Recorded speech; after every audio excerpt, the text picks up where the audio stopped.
Weekend batch வந்து create பண்ணியிருக்கோம். ஒரு டெல்லியில் என்ன நடந்துருக்கோ அதே அட்மாஸ்பியர் கிரியேட் பண்ணி இவங்களுக்கு எப்படியா இருந்தாலும் சண்டே சாட்டர்டே கண்டிப்பாக லீவ் இருக்கும். அந்த லீவில் என்ன பண்ணாலும் இவங்களுக்கு வந்து பயிற்சி கொடுத்துட்டு இருக்கோம். சொல்லுங்க. ஹலோ சொல்லுங்க சார். எவ்வளவு சார் ஃபீஸ் எவ்வளவு கலெக்ட் பண்றீங்க? ஓகே, ஃபீஸ் ஸ்ட்ரக்சர் வந்துட்டு இப்போ என்னால் அனௌன்ஸ் பண்ண முடியல. ஆக்சுவலி ஆஃபீஸில் இருக்கவங்களுக்கு தான் தெரியும். நீங்கள் ஒரு டைம் நீங்கள் இன்ஸ்டியூட்டுக்கு நேரடியாக வந்துட்டீங்கன்னா எல்லா தகவலும் கொடுப்போம். உங்களுக்கு போதுமான அளவுக்கு எல்லா ஹெல்ப் வந்து பண்ணுறதுக்கு. கொஞ்சம் உங்க டிவி வால்யூமை குறைச்சிக்கங்க. அப்பதான் சார் பேசுறது உங்களுக்கு ரொம்ப தெளிவா கேட்கும். சரிங்களா? அதாவது ஃபீஸை பத்தி இப்போதைக்கு சொல்ல முடியாதுன்னு சார் சொல்றாரு. உங்களுக்கு சப்போஸ் உங்க பொண்ணை நீங்க அந்த அகாடமியில சேர்ந்து நீங்க படிக்க வைக்கணும்னு நினைச்சீங்கன்னா என்னுடைய வந்து இருந்துச்சு, அது முடியல. சரி பொண்ணு ஆகும் அப்படிங்கறக்காக பாத்துக்கிட்டு போன் போட்டு கேட்டுக்கிறது. Okay sir, okay sir. நீங்க ஓகே சார், நீங்க கேட்டதுல வந்து ரொம்ப சந்தோஷம். அதான் சார் சொன்னார் இல்லையா, இப்போ நம்ம தமிழ்நாட்டை பொறுத்த வரைக்கும் ஒரு பையனா இருக்கட்டும் ஒரு பொண்ணா இருக்கட்டும் முதல் இந்த டிகிரி பாஸ் பண்ண அடுத்தபடி அடுத்த படிப்பு பத்தி பேசலாம் அப்படின்னு சொல்லுவாங்க. ஆனா நீங்க உங்க அண்ணா பஸ் ஸ்டாண்ட் பக்கத்துல கலெக்டர் ஆபீஸ் போற ரூட்ல முத்தூட் பேங்க்குக்கு மேல இருக்க ஃப்ளோர்ல இருக்கு sir. Okay okay okay, thank you for information. I will contact you sir.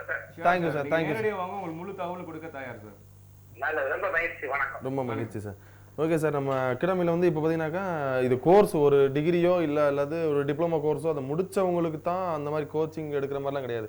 ஆனால் நம்ம அகாடமியில் வந்து படிச்சுட்டு இருக்கவங்களுக்கே நம்ம முதல்ல இது எனக்கு ரொம்ப நாள் ஒரு ட்ரீம், என்னோட கனவு கூட சொல்ல முடியும். ஏன்னா இது வந்துட்டு ஒரு பெரிய ஒரு வார் கிரியேட் ஆகிட்டு இருக்கு. என்ன மாதிரி வார்னா, நார்த் இந்தியன்ஸ் ஒரு பக்கம் போயிட்டே இருக்காங்க, சவுத் இந்தியன்ஸை இது பண்ணுறதுக்காக இப்போ வந்துட்டு யூபிஎஸ்சியில் என்ன பண்ணியிருக்காங்கன்னா முழுக்க வந்து இங்கிலீஷை வந்து திணிக்கப்பட்டிருக்கு. இது என்னன்னா சவுத் இந்தியன்ஸ் உள்ளே போகக்கூடாதுக்காக இது பண்ணியிருக்காங்க. பட் என்னோட வேலை என்னன்னு கேட்டால் இங்கே மோஸ்ட்லி நம்ம சவுத் இந்தியன்ஸும் அதில் பார்ட்டிசிபேட் பண்ணணும் அப்படிங்கிறதுக்காக தான் போதுமான முயற்சியை முன்னெடுத்திருக்கோம். டெல்லியில் வந்துட்டு ஒரு காலேஜ் ஃபஸ்ட் இயர்லேருந்து பண்ணுறாங்கன்னா ஒய் நாட் நாம ஏன் பண்ணக்கூடாது அப்படிங்கிற ஒரு கேள்வி இருக்குது. அதனால் இங்கே மோஸ்ட்லி நிறைய பேருக்கு இதோட 30க்கு மேற்பட்ட ஸ்டூடெண்ட்ஸ்க்கு என்ன பண்ணிட்டு இருக்கோம்னா காலேஜ் ஃபஸ்ட் இயர் படிக்கிறவங்களுக்கு கோச்சிங் கொடுத்துட்டு இருக்கோம். ஸோ யாருக்காவது இந்த மாதிரி ஒரு இன்ட்ரெஸ்ட் ஒரு ஆர்வம் இருந்துச்சுன்னா கண்டிப்பாக காலேஜ் படிக்கிற பசங்களுக்கு எங்கள் இன்ஸ்டியூட் சம்மந்தமாக ஃபுல் சப்போர்ட் முழு ஆதரவு இருக்கிறத தெரிவிச்சுக்கிறேன். ஓகே சார், இப்போ நீங்கள் இப்போ படிச்சுட்டு இருக்கவங்களுக்கு நம்ம சப்போர்ட் பண்ணுறதா சொல்கிறீங்க. இதே இப்போ டெக்னிக்கல் என்ன டிப்ளமோ கோர்ஸ் படிக்கிறவங்க அது முடிச்சதுக்கப்புறம் அடுத்து ஒரு டிகிரி படிச்சதுக்கப்புறம் தான் இன்ஸ்டியூட்டில் ஜாயின் பண்ணணும்னு சொல்கிறீங்க சொன்னீங்க. ஸோ அதே மாதிரி இப்போ டிப்ளமோ கோர்ஸ் படிக்கிறவங்களும் இன்ஸ்டியூட்டில் ஜாயின் பண்ணி இப்போ இருந்தே படிக்கலாமா? கண்டிப்பாக டிப்ளமோ பண்ணுறவங்க மட்டும் இல்லை, நாட் ஒன்லி தட், ஒரு காலேஜ் ஃபஸ்ட் இயரில் நீங்கள் ஸ்கூலை முடிச்சிட்டாலே காலேஜ் ஃபஸ்ட் இயர்லேருந்து என்ன பண்ணலாம்னா வந்து இங்கே ஜாயின் பண்ணலாம். ஜாயின் பண்ணிட்டு இப்போ இருந்தே ட்ராக் பண்ணோன்னா உங்களோட ஃபர்ஸ்ட் அட்டம்ப்ட்லேயே நீங்கள் என்ன செய்யணும், கிளியர் பண்ணலாம். ஒருவேளை நான் காலேஜ் முடிச்ச பிறகு தான் நான் பயிற்சி எடுப்பேன் அப்படின்னா ஒரு 3 அட்டம் 4 அட்டம்ப்ட்ல பாஸ் பண்ண வேண்டிய சுச்சுவேஷன் வந்துடும். அது கொஞ்சம் tougher situation. Prevention is better then cure. வருமுன் காக்கிறது மிகச்சிறந்த ஒரு திட்டம். அதனால என்ன பண்ணலான்னு என்ன கேட்டால் அது நீங்கள் காலேஜ் ஃபஸ்ட் இயராக இருந்தாலும் சரி இல்லை டிப்ளமோ ஃபஸ்ட் இயராக இருந்தாலும் சரி தைரியமாக என்னை வந்து அப்ரோச் பண்ணுங்க. என்னோட ஃபுல் சப்போர்ட் இருக்கும். ஒரு சயின்டிஃபிக்கலான கிளாஸ் தான் இங்கே இருக்கும். அதுக்கு நான் கேரண்டி வந்துட்டு பண்ணுறேன். ஓகே, வா சூப்பர், ரொம்ப அழகாக சொன்னார் சார். பார்த்தீங்கன்னாக்கா உங்களுக்கு முழு ஆதரவு தரதோட முழுவாக உங்களுக்கு 100% அவரே கேரண்டி கொடுக்குறாரு. நீங்கள் வருமுன் காப்போம், அது ஒரு அழகான வார்த்தை சொன்னீங்க.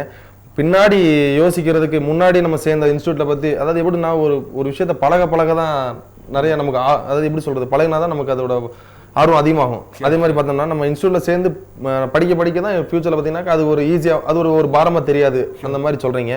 சரி, நேரங்களே நிகழ்ச்சியில் நீங்கள் பார்த்துக்கிட்டு இருப்பீங்கன்னு நினைக்கிறேன். உங்களுக்கு சந்தேகங்கள் எதுவானாலும் இருந்துச்சுனாக்கா கண்டிப்பாக நீங்கள் கால் பண்ணுங்கள். கால் பண்ண வேண்டிய தொலைபேசி எண் பார்த்தீங்கன்னா 6451112 இந்த நம்பருக்கு நீங்கள் கால் பண்ணுங்கள்.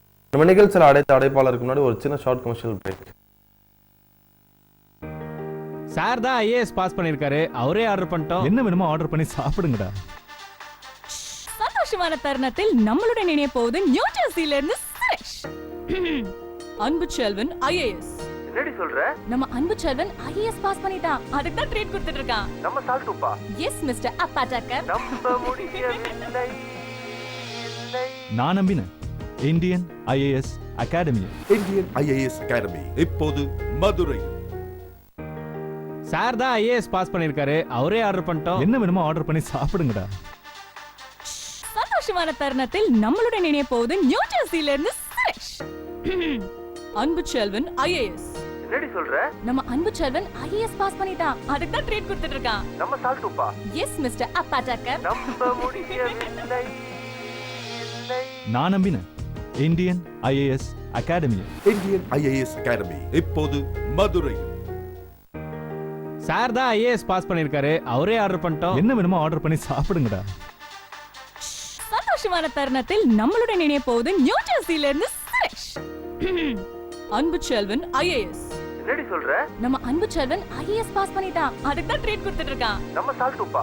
S mister அப்பாட்டக்கர். நம்ப முடியவில்லை. நான் நம்பினேன் Indian IAS academy. Indian IAS academy இப்போது மதுரை. சார் தான் ஐஏஎஸ் பாஸ் பண்ணிருக்காரு, அவரே ஆர்டர் பண்ணிட்டோம். என்ன வேணுமோ ஆர்டர் பண்ணி சாப்பிடுங்கடா. சந்தோஷமான தருணத்தில் நம்மளுடன் இணைய போவது நியூ ஜெர்சில இருந்து சுரேஷ். அன்பு செல்வன் ஐஏஎஸ். என்னடி சொல்ற? நம்ம அன்பு செல்வன் ஐஏஎஸ் பாஸ் பண்ணிட்டான். அதுக்கு தான் ட்ரீட் கொடுத்துட்டு இருக்கான். நம்ம சால்ட்டுப்பா. S mister அப்பாட்டக்கர். நம்ப முடியவில்லை. நான் நம்பினேன் Indian IAS academy. Indian IAS academy இப்போது மதுரை.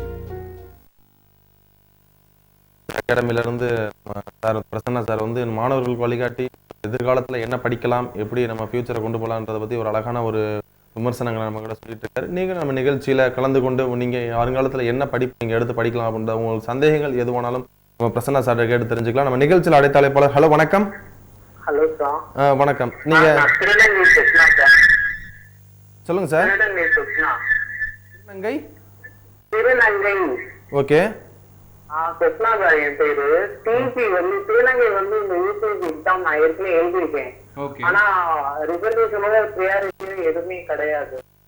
இதை பத்தி உங்க கருத்து என்னன்னு கேட்கலாம், ஐடியாஸ் என்ன கொடுக்கலாம்னு தான் கேட்க ஆரம்பிச்சிருந்தேன். ஓகே.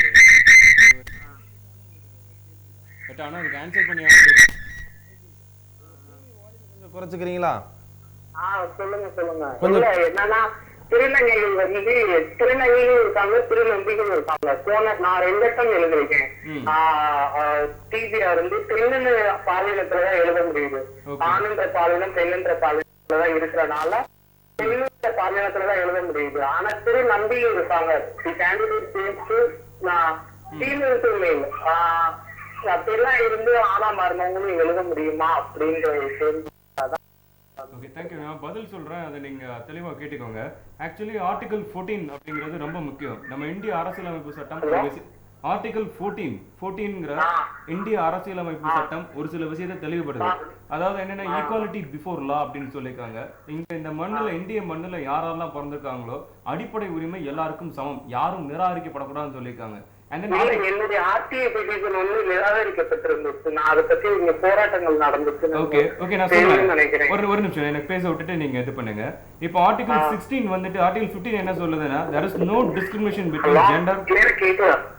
சார் ஆர்டிகல் 15 இப்போ என்ன சொல்றாங்கன்னா ஆர்டிகல் 15 வந்துட்டு there is no discrimination in between. பாலின அடிப்படையில் எதுவுமே தகுதியின் அடிப்படையில் தான் செய்யணும் ஆர்டிகல் 14 சொல்றாங்க சார், தெரியும். ஓகே, இல்ல அப்படி சொல்லிருக்காங்க. இப்போ அதெல்லாம் அதை பார்க்க மாட்டேங்கிறாங்க. டிபின்றனால 3ஆம் பாலினம் எதுவுமே இல்லாதனால இவங்க வந்து. ஹலோ ஹலோ சாரி, அவங்க லைனில் வந்து ஏதோ ப்ராப்ளம் நினைக்கிறேன். அவங்க பேசிட்டு இருந்தாங்க, நல்ல ஒரு டவுட்ஸ் கேட்டுட்டு இருந்தாங்க. அவங்களோட பிரைம் லைனில் ப்ராப்ளம் இருந்தாலும் கட் ஆயிடுச்சு. நீங்கள் மறுபடியும் நீங்கள் இணைப்பில் வரலாம். நாங்கள் நிகழ்ச்சியில் அடுத்த அழைப்பாளர். ஹலோ வணக்கம். ஹலோ ஹலோ வணக்கம், உங்கள் பேர் சொல்லுங்கள். ஹலோ, என் பேர் ஸ்ரீராம். ஸ்ரீராம், எங்கேருந்து கால் பண்ணுறீங்க? மதுரை திருநகர்ல இருந்து கால் பண்றேன் சார். ஓகே ஸ்ரீராம், சரி ஓகே, உங்களுக்கு என்ன தகவல் வேணுமோ கேட்டு தெரிஞ்சுக்கோங்க. சொல்லுங்க ஸ்ரீராம். சார் 10th முடிச்சுட்டு ஐஏஎஸ் படிக்கலாமா? அதுக்கு பாசிபிலிட்டி இல்லை ஸ்ரீராம். அதுக்கு வந்துட்டு கண்டிப்பாக டிகிரி இஸ் மஸ்ட் அப்படின்னு சொல்லியிருக்காங்க. ஸோ அது டிகிரியும் அந்த யூஜிசி கமிஷன் தெளிவாக ரெக்கமெண்ட் பண்ணியிருக்காங்க. 10+2 and +3 அப்படின்னு சொல்றாங்க. ஒன்று 10வது 12வது அதை விட்டா ஒரு 3 வருட டிகிரி இல்லை 5 வருட டிகிரி வந்து முடிச்சிருக்கணும்னு சொல்றாங்க. அதுவும் இல்லைன்னா ஒரு 10th அதை விட்டா ஒரு டிப்ளமோ, அதுக்கப்புறம் ஒரு இன்ஜினியரிங் முடிச்சிருந்தீங்கன்னா அதுவும் வந்துட்டு ஏற்புடையது. 10th முடிச்சுட்டு கண்டிப்பாக யூபிஎஸ்சி எழுத முடியாது. ஒரு டிகிரி இஸ் மஸ்ட். 10+2+ கண்டிப்பான வேற முறையில் வேணும். கண்டிப்பா வேண்டும். 2+ முடிச்சுட்டா நம்ம அகாடமில வந்து ஜாயின் பண்ணி நம்ம என்ன கோர்ஸ் ஜாயின் பண்ணி படிக்கலாமோ படிச்சுக்கலாம்னு சொல்றீங்க. சரிங்களா ஸ்ரீராம்? உங்களுக்கு வேற எதுவும் டவுட்ஸ் இருக்கா? இல்ல சார், +2 முடிச்சிட்டு தான் வரணுமா? கண்டிப்பா, அதான் சார் சொல்லிட்டாருல 10+2+ கண்டிப்பான முறையில வேணும்னு சொல்லிட்டாரு. Okay sir. அது இருந்தாதான் படிக்க முடியும்னு சொல்லிட்டாரு. சரிங்களா? ஓகே சார், ஐஏஎஸ் படிக்கணும் நான் ஆசை சார். No problem. நீங்க அப்படி தேவைப்பட்டா நீங்க வந்து என்ன நேரடியா பாருங்க. ஒரு பேசிக் கோர்ஸ்க்கு வேணா நம்ம ட்ரை பண்ணலாம். ஓகே, ஸோ அதுக்கப்புறம் நீங்க மெல்ல மெல்ல நீங்க இம்ப்ரூவ் பண்ணிக்கலாம். ஓகே, நான் அதுக்கு வேணா கேரண்டி பண்றேன். நீங்க நேரா வந்து என்ன இன்ஸ்டியூட்ல வந்துட்டு பாருங்க.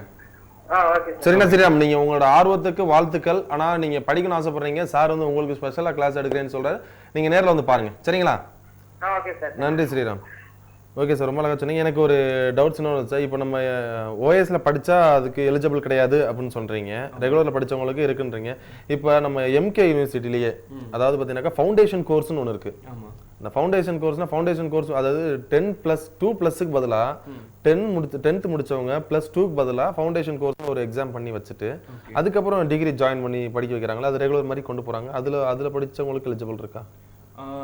இது வந்து நான் ஒரு விஷயத்தை வந்து அவங்க ரொம்ப கிளியரா அசெப்ட் பண்றாங்க. இந்த 10+2+3 திரும்ப அவங்க அசெப்ட் பண்றாங்க.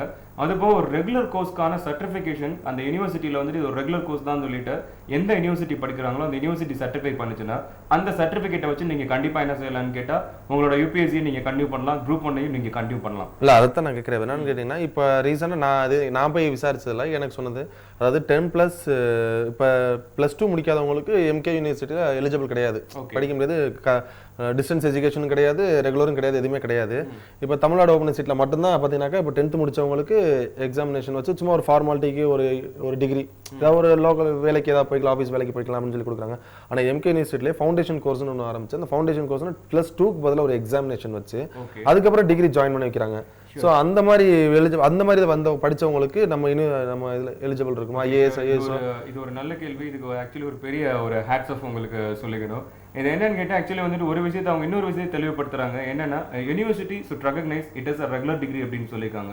ஒரு யூனிவர்சிட்டியால இது ஒரு ரெகுலர் டிகிரி தான் பண்ணப்பட்டிருக்காருன்னு சொல்லிட்டு ரெகக்னைஸ் பண்ணிட்டா அந்த சர்டிஃபிகேட்டை யூஸ் பண்ணி கண்டிப்பா ஃபவுண்டேஷன் கோர்ஸ் வந்தாலும் சரி எது வழியா வந்தாலும் இது ஒரு கம்ப்ளீட் ரெகுலர் டிகிரி தான் சொல்லிட்டு சர்டிஃபிகேட் பண்ணிட்டா அதை வச்சு நீங்க கண்டிப்பா என்ன செய்யலாம்னா இது வந்துட்டு யூபிஎஸ்சிக்கு வந்துட்டு அப்ளை பண்ணலாம், எழுதலாம். ஓகே சார், ரொம்ப அழகா சொன்னீங்க. நீங்க நம்ம நிகழ்ச்சியில தொடர்பு கொள்ளுங்க மாணவர்களே. உங்களுக்கு வழிகாட்டியாக நம்ம பிரசன்னா சார் வந்திருக்காரு. உங்களுக்கு எந்த ஒரு சந்தேகமான தேவைனாலும் நம்ம நிகழ்ச்சியில் தொடர்பு கொள்ளலாம். நீங்க தொடர்பு கொள்ள வேண்டிய தொலைபேசி எண் பார்த்தீங்கன்னா 6451112 இந்த நம்பருக்கு நீங்க கால் பண்ணுங்க. கால் பண்ணி உங்களோட சந்தேகங்களை கேட்டு தெரிஞ்சுக்கோங்க. சரிங்க சார், இப்போ நம்ம நிகழ்ச்சியில வந்து டிஎன்பிசி அதாவது ஐஏஎஸ் ஐபிஎஸ் பத்தி சொன்னீங்க. இப்போ ஐஏஎஸ் பத்தி நிறைய பேர் வந்து கொஸ்டின், ஐபிஎஸ் படிக்கிறதுக்கு அதே குவாலிஃபிகேஷன் தானே சார்? ஆமா. இப்போ நான் ஐஏஎஸ் ஐபிஎஸ்ங்கிறது நம்ம பிரிச்சு பார்க்க வேண்டிய அவசியம் இல்லை. சரிங்க சார், இது நம்ம நிகழ்ச்சி ஒரு காலர் வராங்க, அதுக்கு அடுத்த மாவட்டம் கேட்கலாம். ஹலோ, வணக்கம். ஹலோ சார், எங்க சுல்தான் சார். சொல்லுங்க சார். நான் வந்து ஐபிஎஸ் தான், நீங்க ஐபிஎஸ் பாஸ் பண்ணிட்டேன்னா அந்த ஹைட் இந்த மாதிரி ப்ராப்ளம் சார். ஓகே, ஒரு 5.4 so height problem sir, height பார்க்கணும். ஓகே, இது ஆக்சுவலி நீங்க மெயின்ஸ் முடிச்ச உடனே 2ஆம் கட்ட தேர்வு முடிச்ச உடனே உங்களுக்கு சர்டிஃபிகேட் வரும். அந்த சர்டிஃபிகேட்ல வந்து டாக்டர் சர்டிஃபிகேட்டை வந்து ஃபில் பண்ண சொல்லுவாங்க. அது டிஎன்பிசியில் நீங்க டிஎஸ்பிக்கு அப்ளை பண்ணாலும் இல்லை வந்து நீங்கள் யூபிஎஸ்சியில் ஒரு ஐஏஎஸ்க்கு நீங்கள் ஐபிஎஸ்க்கு நீங்கள் எய்ம் பண்ணாலும் கண்டிப்பாக என்ன வேணும்னா மெடிக்கல் குவாலிஃபிகேட் சர்டிஃபிகேஷன் வேணும். அதில் ஹைட்டும் செஸ்டோட வந்துட்டு ஆக்சுவலி வந்துட்டு நார்மல் நல்ல செஸ்டோட விரிவிக்கப்பட்ட நிலைமையில் உங்கள் செஸ்டோட இதுவும் ஒரு ஃபுல் பயோடேட்டா வந்து கேட்பாங்க. அந்த பயோடேட்டாக்குள்ளே நீங்கள் தகுதியுடையவராக இருந்தால் மட்டும்தான் நீங்கள் என்ன செய்ய முடியும்னா ஐபிஎஸ்ஸாக மாற முடியும். ஓகே, ஸோ எல்லாரும் ஐபிஎஸ்ஸாக மாறுறது கொஞ்சம் சிக்கல் தான் இந்த விஷயத்தில். என்ன ஒரு சென்டிமீட்டர்ஸ் கணக்கில் சொன்னீங்கன்னா சென்டிமீட்டர்ஸ் கணக்கில் தான் அவங்க போட்டிருக்காங்க. இது கொஞ்சம் சென்டிமீட்டர்ஸ் கணக்கில் சொன்னீங்கன்னா எனக்கு கொஞ்சம் தெளிவுபடுத்துறதுக்கு ஈஸியாக இருக்கும்.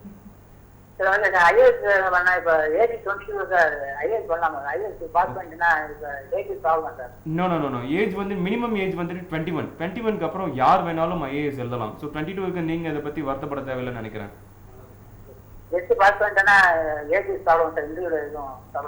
அதெல்லாம் ஒன்றும் அந்த ப்ராப்ளம்லாம் வராது. Age is not a problem in year. இது ஒரு ஓப்பன் காம்படிஷன். 21 வயசுல இருந்து 35 வயசு வரைக்கும் யார் வேணாலும் கண்டிப்பா நிறைய பேர் வந்து ஆக்சுவலி வந்துட்டு பாஸ் பண்ணியிருக்காங்க. 1-2 சொல்ல முடியாது சுல்தான். ஆக்சுவலி வந்து நிறைய பேர் இது ஆக்சுவலி 1926 இந்த எக்ஸாம் நடத்தப்பட்டிருக்கு. அதுல இருந்து ஆக்சுவலி 21 வயசுக்கு மேல வந்துட்டு 10 லட்சம் பேருக்கு மேல பாஸ் பண்ணி போயிருப்பாங்க சுல்தான். ஸோ நீங்க இதை பத்தி நீங்க ஒரி பண்ணிக்க தேவையில்லை. நீங்க நல்ல ஐடியா நல்ல அறிவு இருந்தா போதும், யார் வேணாலும் ஐஏஎஸ் ஆகலாம். கொஸ்டின் பேட்டர்ன்ஸ் அது இப்போதைக்கு நம்ம கன்ஃபைண்டா சொல்ல முடியாது. அட் ஃபர்ஸ்ட் இது வந்து ஒரு ஸ்கூல் எக்ஸாம் கிடையாது, அதை நீங்க புரிஞ்சுக்கணும். ஸ்கூல்ல மக்கப் பண்ணி நீங்க 1200க்கு ஒரு 1196 வாங்கலாம். அந்த மாதிரி ஸ்டூடெண்ட்லாம் கண்டிப்பா இங்க பாஸ் பண்ணிடுவாங்கன்னா அப்படி கிடையாது. வெறும் 600 மார்க் எடுத்தவங்க இங்க பாஸ் பண்ணிருக்காங்க. 1200க்கு ஸ்டேட் ஃபர்ஸ்ட் எடுத்தவங்க இங்க மண்ணை கவுனது உண்டு. ஓகே, ஸோ ஏன்னா அது ஸ்கூல் எக்ஸாம் கிடையாது, டோட்டலா அது வந்து இது பண்ணிருக்காங்க. ஒவ்வொரு தடவை உங்க அறிவையும் உங்க அறிதல் புரிதல் சொல்லிட்டு எல்லாத்தையும் செக் பண்ற மாதிரி ஒரு வாஸ்ட் எக்ஸாமினேஷனா இருக்கே தவிர ஒரு மெமரி மெஷின்ஸை உள்ள அலோவ் பண்ற மாதிரி இந்த யூபிஎஸ்சி எக்ஸாம் இல்ல. ஓகே.